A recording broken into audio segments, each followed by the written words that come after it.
People will tell you that music is just background noise for your life.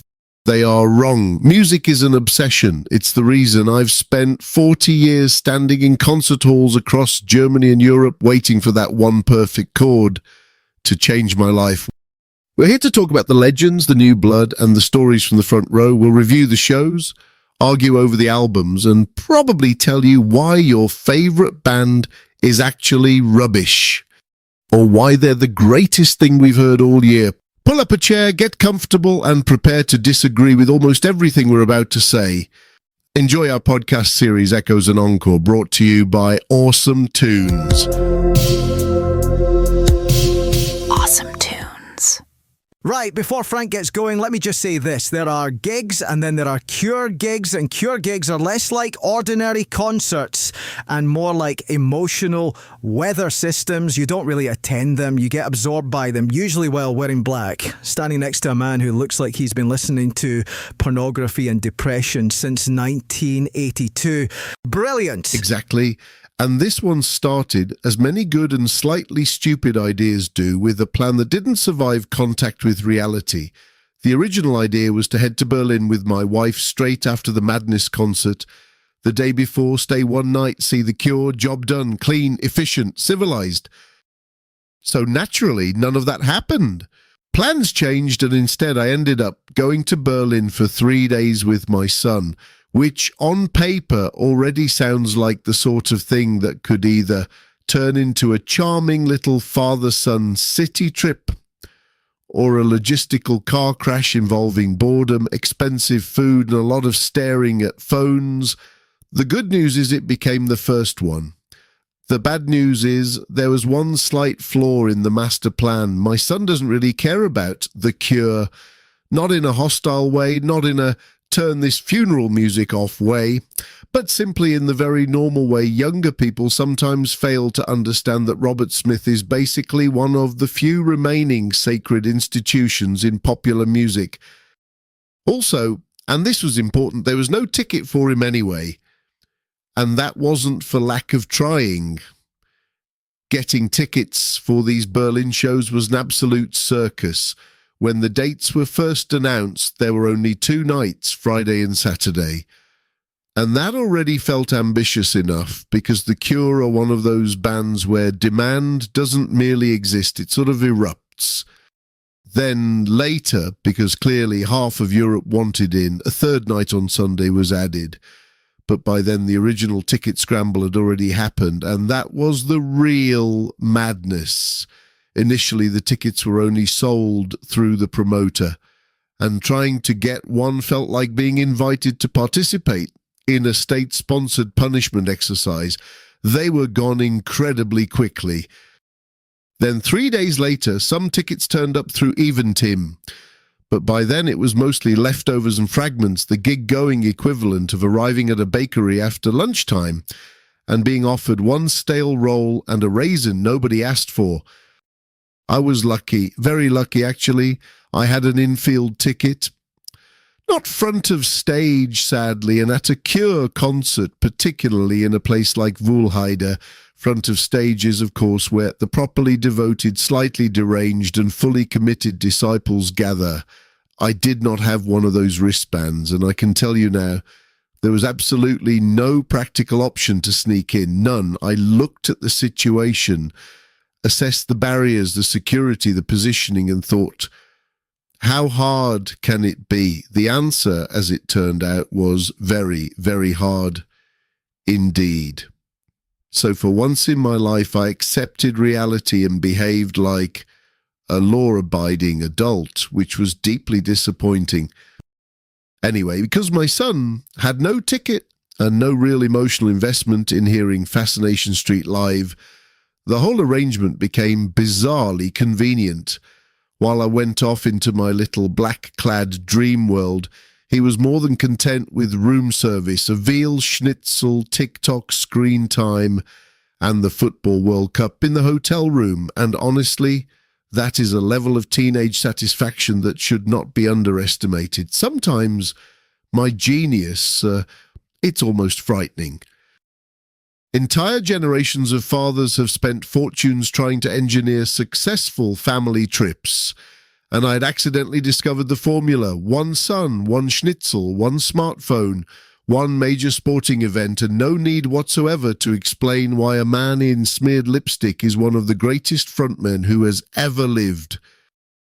So there I was on Friday, the 10th of July 2026, heading to Park Bühne Wuhlheide for day one of The Cure's 3-night Berlin run. Now, Wuhlheide is a fantastic venue for a band like The Cure because it has that slightly romantic, slightly faded, open-air quality that suits them perfectly. It's not one of these sterile, giant concrete boxes where every emotional moment feels like it's being processed through airport architecture. This is more atmospheric than that. Trees, evening light, a bit of history in the air, and if everything goes well, a crowd full of people who know exactly why they are there. The only immediate issue was that many other people also knew exactly why they were there, and they had all arrived at once. By the time I got to the park, the queues were already long, and not, 5 minutes at security. Long, proper, long. The kind of queue that immediately kills any remaining fantasy you had of somehow drifting toward the front and establishing yourself among the true believers.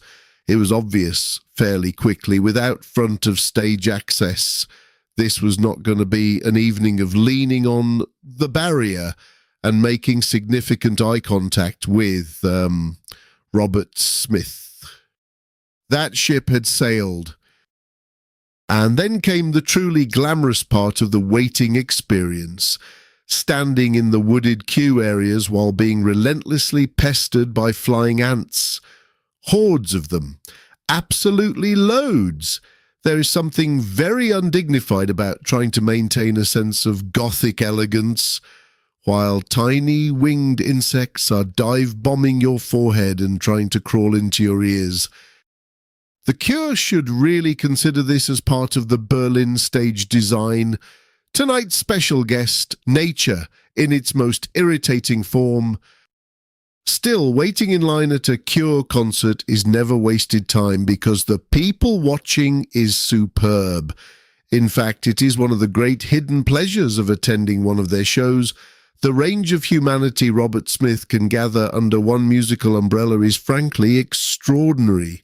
There were aging punks everywhere, some of them with bleached blonde hair and styling decisions so extreme they looked eerily similar to the current president of the United States if he'd spent a decade sleeping behind a rehearsal room. A few of them genuinely looked as though they had wandered out of some AI-generated satire video called What If 80s Subculture Ran for Office? Then you had the opposite end of the spectrum, young fans who looked as if they had taken a wrong turn on the way to a modern pop concert. Very polished, very fresh-faced, very surely you don't know what 17 seconds is. And then there were all the normal people, the office people, the quiet couples, the men in plain shirts, the women who looked like they might be school administrators by day and disintegration enthusiasts by night, people you'd never in a million years immediately identify as Cure fans. And that is the thing. Robert Smith somehow unites all these tribes. He creates a crowd that makes no visual sense at all until the music starts, and then suddenly it makes perfect sense. Everyone is there for the same ache, the same beauty, the same songs that sound like heartbreak and comfort arriving at the same time. And while we're on Robert Smith, let me say this very clearly. It is surprisingly difficult to write anything ironic about him. In theory, of course, there are obvious targets, the look, the hair, the lipstick, the whole haunted national treasure aesthetic. One could easily make cheap jokes, but the problem is he's simply too important for that. He's one of those rare artists whose image has become iconic, not because it was engineered in a boardroom, but because it grew organically out of the music and the man. More importantly, His life's work is so good, so strange, so moving and so enduring that mockery just feels beneath the occasion. You can smile at the theatricality, yes, but actual ridicule, no, it sort of forbids itself. Before the main event, there were, of course, the support acts. I won't dwell on them too long, but they absolutely deserve mention. First up were Just Mustard, the Irish band personally chosen by Robert Smith, which already tells you they are not some random filler act. Their sound, to my ears at least, had a lot of the Cranes about it, and that immediately triggered one of those Cure history associations in my head, because the Cranes had accompanied the Cure years ago as well. Just Mustard had that same blurry, unsettling, noisy, beautiful quality where guitars seem less interested in riffs and more interested in atmosphere and abrasion. Not a band that politely entertains you while you wait for the main act, more a band that fogs up the room and leaves strange marks on the glass. Then came the Twilight Sad, who are practically family in Cure touring terms at this point. I'd seen them on previous Cure tours years ago, and seeing them again was oddly reassuring. They still have that grim, windswept, emotionally overwrought energy that makes so much sense in this context. The singer is a little heavier now, bearded, a bit older, but still carrying himself with that same intense, slightly haunted physicality. Musically, they always make me think of Joy Division, dragged further into modern noise, post-punk desolation and sheer guitar pressure. They are less gothic in the romantic sense and more like the sound of an argument with the weather. A proper support band for the Cure, not because they imitate them, but because they understand gloom as a serious art form. But, of course, support acts are support acts, and there comes a moment where everyone is collectively pretending to pay attention while actually thinking, right, come on then. And then eventually the lights changed, there was a slight delay, and the sense of anticipation lifted a notch. The main act was coming. Only before we could fully disappear into the glow, there was an announcement, and this was where the evening took its first unexpected turn. The Simon Gallup would not be performing. Not just that night, as it turned out, but not the other two Berlin shows either, and in fact not for about a week. Officially, he was ill. Now, with bands of this stature, when a key member suddenly vanishes, the rumours start almost before the announcement has finished echoing. There were later Instagram posts showing him arriving in Berlin in what looked like perfectly decent condition. There were sightings discussed in the Cure community from Friday in Berlin, suggesting he had seemed, shall we say, a little odd. Naturally, the internet did what the internet always does and leapt into speculation. Alcohol, drugs, some backstage implosion. People love a theory. Personally, I'm not convinced by any of that. It doesn't fit the man, and it doesn't fit the history. This is someone who has stood beside Robert Smith for practically a lifetime. So unless there is hard evidence otherwise, I'm inclined to give him the benefit of the doubt and simply say he was genuinely unwell, a proper nasty cold, maybe something more debilitating, and that was that. Still, from the band's point of view, this must have caused absolute chaos.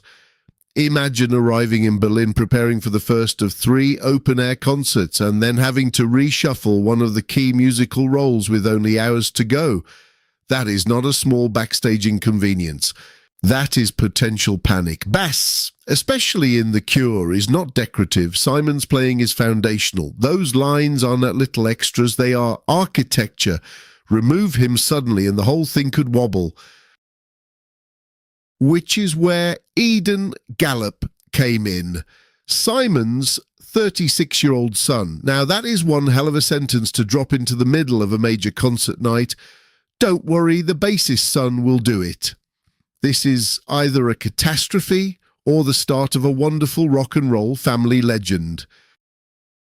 Fortunately, it leaned heavily toward the second. Eden is talented, clearly capable, and already woven into the band's expanded live world, especially after the loss of Perry Beaumonte at Christmas 2025, which had already brought changes and sadness into the wider Cure orbit.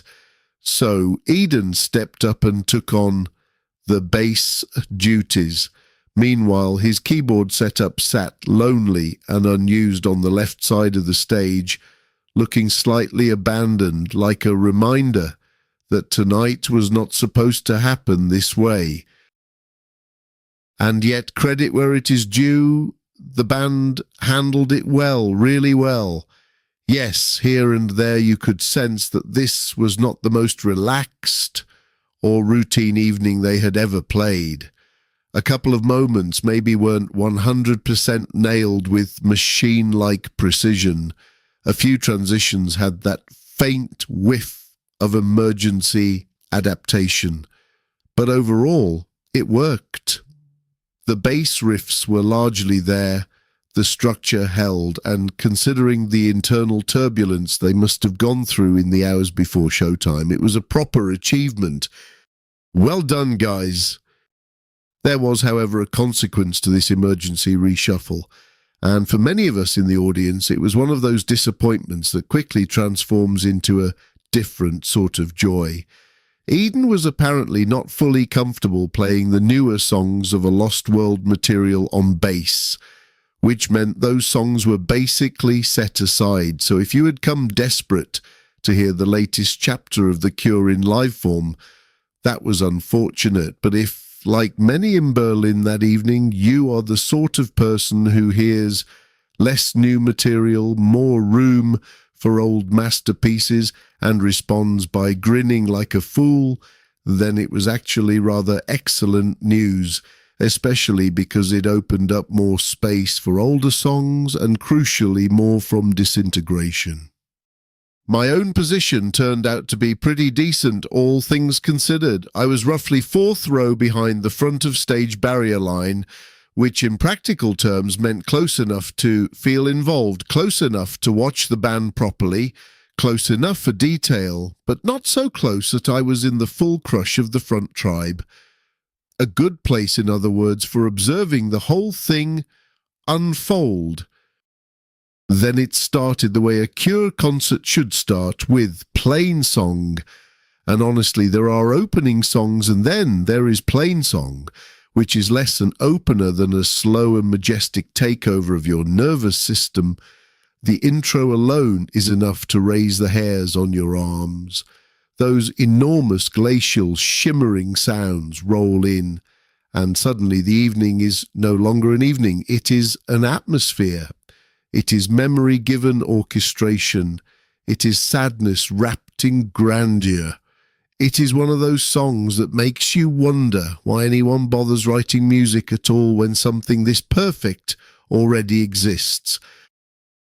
While that intro unfolds, Robert Smith moves across the stage from right to left, glancing out at the crowd, giving these shy little waves, visibly breathing hard, gathering himself. It is such a strangely moving thing to watch because he doesn't stride out like some conquering arena emperor.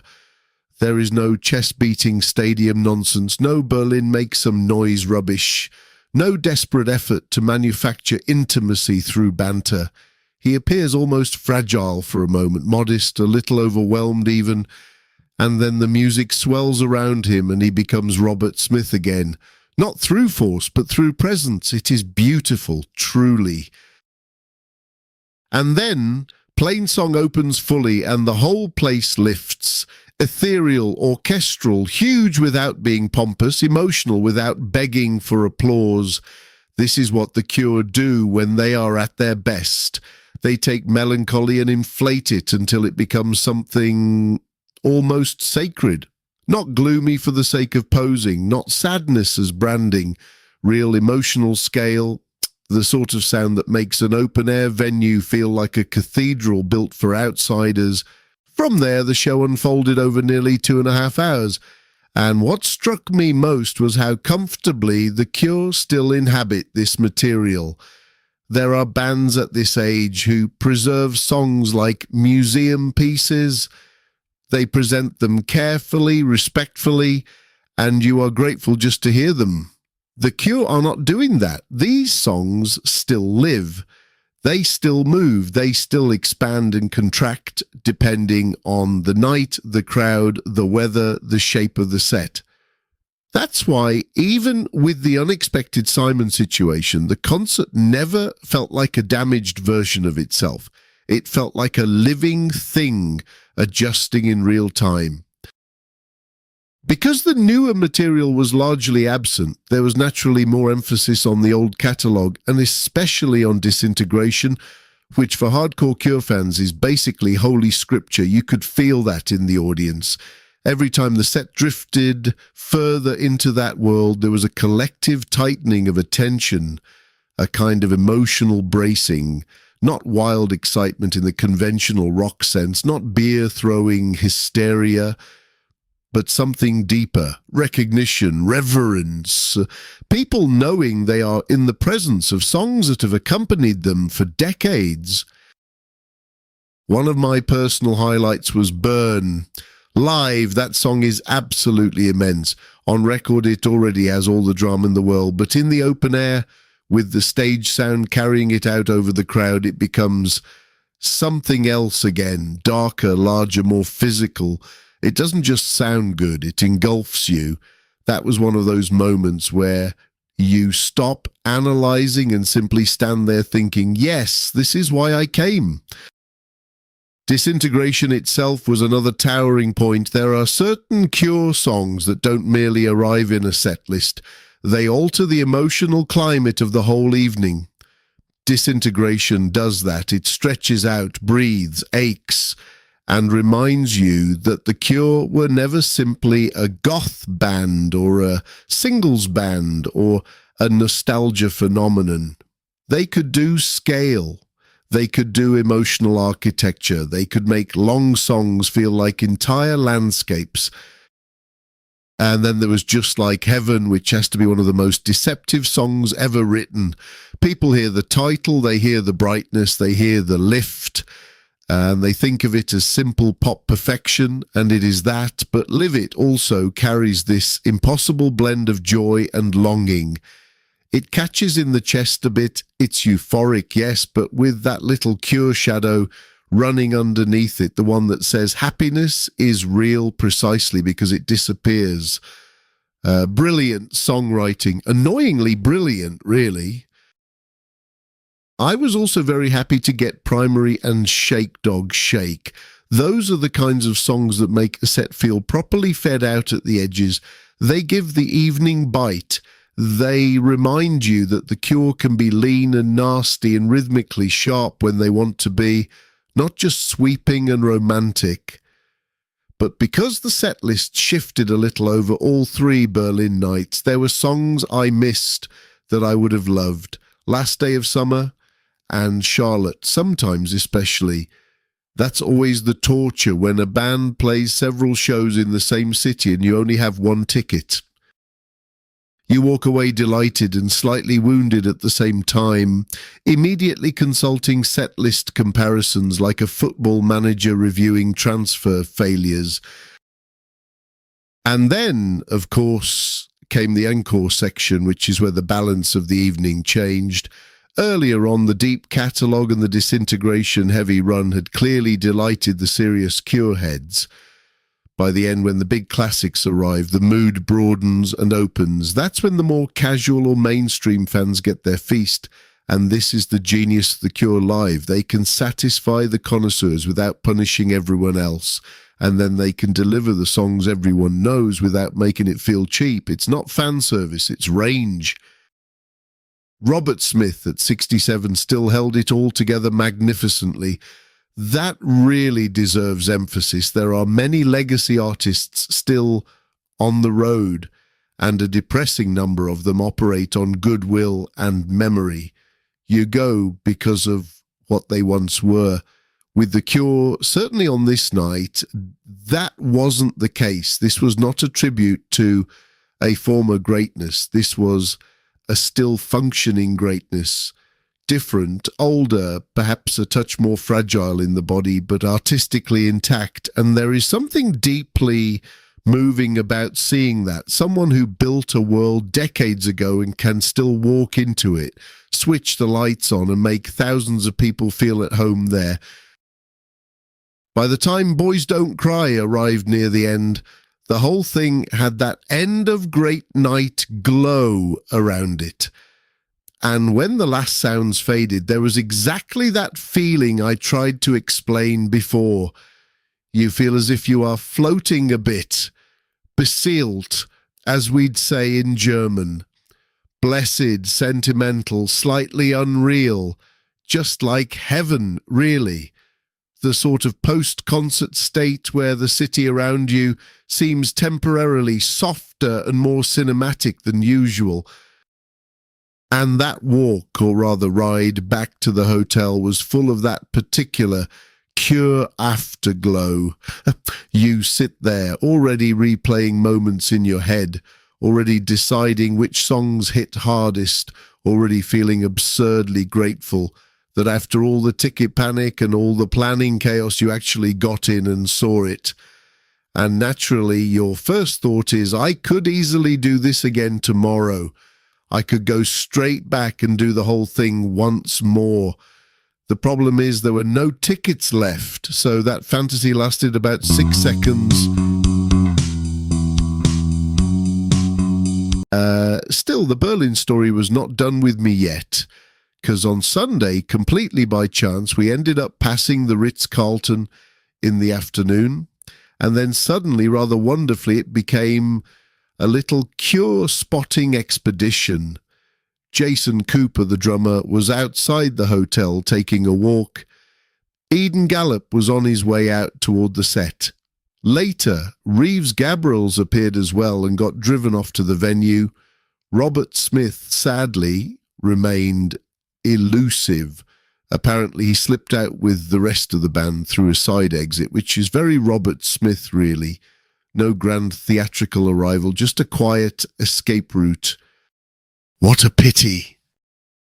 But I did get selfies with Jason and Eden, which was ridiculous and delightful in equal measure. For a brief moment, I felt like a teenage girl waiting outside for Taylor Swift, except older, more tired, and with significantly more black, band-related emotional baggage. Still, I was happy, very happy. And around the hotel there were a handful of truly dedicated fans who had apparently been waiting there for 8 hours and who had also attended all 3 concerts. 8 hours outside a hotel and 3 Cure shows in one weekend.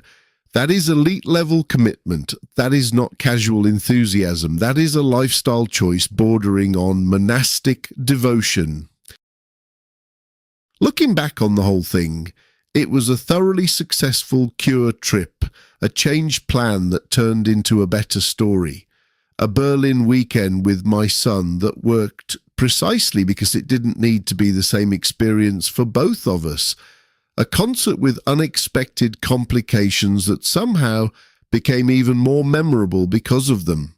The ticket drama, the flying ants, the impossible front-of-stage barrier, the wonderfully odd crowd, the Simon Gallup uncertainty, Eden stepping in, the absence of the new album's songs, the abundance of older glories, the post-show euphoria, and then the accidental hotel sightings to top it all off. I've done a thing, and for once I think that phrase is entirely justified. Most importantly, Simon seems to be better now, which is obviously the main thing. And beyond that, we now look ahead to the next announced record with the usual mixture of excitement and suspicion. Because if we're honest, The Cure's relationship with release schedules has sometimes been, let's say, highly interpretive. Last time the gap between announcement and actual release was absurd. Not just long, comically long. The sort of delay where entire moods, governments and hairstyles can change in the meantime. So if Robert really means it when he says he wants to stop around 70, then right, perhaps we should get on with it. No pressure, obviously, but also some pressure. In any case, the Cure in Berlin, Wohlheide, first night of 3, was exactly what a great Cure evening should be. Moving, imperfect, dramatic, nostalgic without being trapped in nostalgia, and full of those strange little side stories that make a gig lodge in your memory permanently. Sometimes the best concerts are not the ones where everything runs perfectly. Sometimes they are the ones where things wobble slightly, plans change, people step up, and the songs carry everyone through anyway. And that really is what happened here. It should have been a simple one-night trip after madness with my wife.